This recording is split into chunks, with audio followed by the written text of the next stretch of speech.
Ano ba talaga yung Pag-ibig MP2? Paano ba nag-work? Pwede ba mag-invest? Anong pros and cons? At marami pang iba. At saka yung last part po, okay, mawawala. Posible ba na talagang makaipon ako ng 1 million sa Pag-ibig MP2 fund? Yan ang pag-uusapan po natin, ha?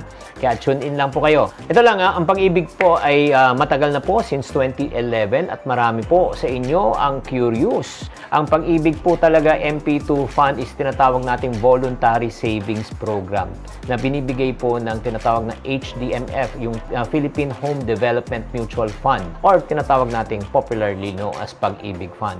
At marami na pong nakinabang po dito kasi dinesign po to para magbigay po ng opportunity sa mga normal workers po na magkaroon ng sariling bahay sa mababa po talagang binabayaran on a monthly basis. Parang ang konsepto lang po, para kang umuupa, pero yung upa na napupunta mo pang bayad ay magiging iyo na after so many years. Kaya nga, paano ba nag-work to? Ang miyembro po, magko-contribute po kayo, no, sa Pag-ibig MP. How does it work? Eh, syempre, kailangan maging miyembro muna kayo ng Pag-ibig. Kailangan mag-register muna kayo sa member.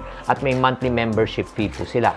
And number 2, kung gusto nyo talaga mag-invest sa Pag-ibig MP2 fund po, eh, syempre, maglalagay po kayo ng pera. Ang minimum na contribution nyo on a monthly basis is 500 pesos. 500 pesos, ang lock-in period ay 5 years. So, napakabilis tandaan, minimum na 500 pesos, 5 years po. Ano ba? Ito ba yung monthly ba, Chinky? No. Kung gusto mo, once every month or once every quarter or let's say once every year. Depende kung anong gusto mo. And then after 5 years po, doon nyo po makukuha po ang benepisyo. Ang dividendo po. Ang dividendo po ay nare-release yan on an annual basis. Every year po, sila po ay nagbibigay po ng interest. Ang mga average interest growth po nito, pumapalo po from 5% to 8%. Interest per annum. Kung ikukumpara po natin sa bangko, mas mataas po siya kumpara sa bangko.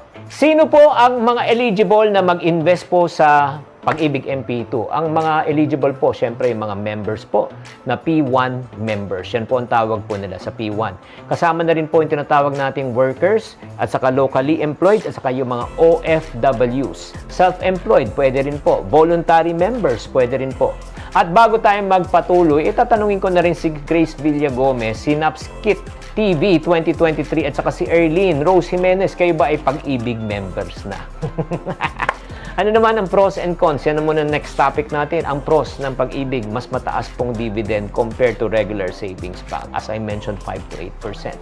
Number 2, tax-free. Yes. Number 3, back up to ng government. Mahirap magsara, syempre, government. Pag nagsara gobyerno natin, ay wala na tayong Pilipinas. Number 4, flexible ang savings term po. After the initial 5 year, pwede ka na mag-withdraw or pwede mo i-continue for another term. Ang syempre naman, may cons din siya. Ay syempre, anong cons niyan? As I mentioned, may lock-in period siya ng 5 years. Eh, paano kung nangailangan ka on the second year? Pwede mo withdrawin ang pera, pero hindi full. Hindi full, makukuha mo yung interest. Number 2, limited liquidity.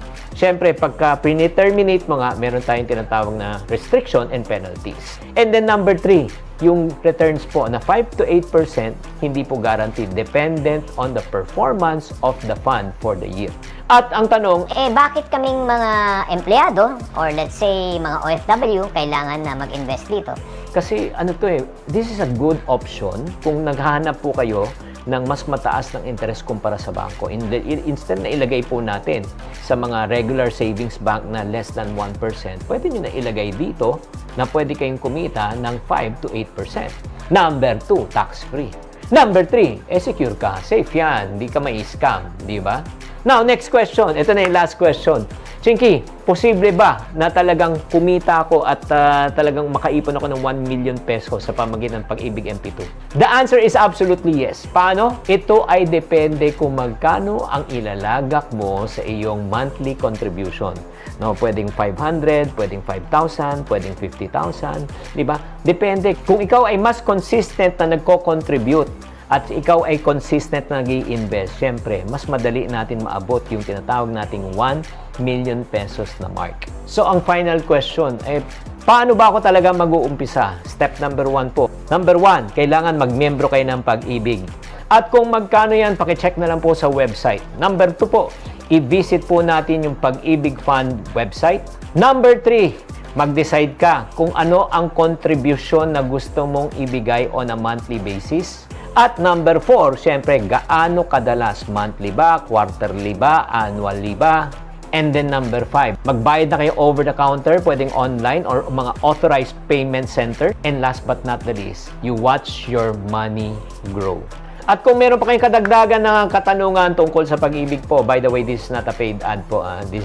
I'm doing this dahil nga marami na pong nagtatanong. Ang pwede nyo gawin, bisitahin nyo na lang po ang website ng Pag-ibig.